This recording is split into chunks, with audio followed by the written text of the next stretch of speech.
Chhatrapati संभाजीनगरमध्ये Shiv Sena UBT आणि मनसेची बैठक आहे। मतदार यादीवरून एकत्र आंदोलन करण्यासाठी ही बैठक आहे।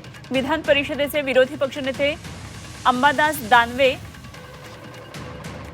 मनसेचे जिल्हाध्यक्ष सुमित खांबेकर आणि दोन्ही बाजूचे कार्यकर्ते बैठकीला उपस्थित आहेत। छत्रपती संभाजीनगरमध्ये मनसे आणि उद्धव ठाकरे यांची शिवसेना पहिल्यांदाच एकत्रित आहे आणि शिवसेनेचे नेते छत्रपती संभाजीनगरमध्ये ते म्हणजे अंबादास दानवे यांच्या अध्यक्षतेत ही बैठक असणार आहे। विधान परिषदेत अंबादास दानवे, मनसेचे जिल्हाध्यक्ष सुमित खांबेकर आणि या दोन्ही बाजूंचे कार्यकर्ते या बैठकीला आता उपस्थित आहेत। रणनीतीची ही बैठक आहे। छत्रपती संभाजीनगरमध्ये मनसे आणि उद्धव ठाकरे यांच्या युबीटीची ही पहिल्यांदाच एकत्रित बैठक अशा प्रकारे छत्रपती संभाजीनगरमध्ये होती आहे।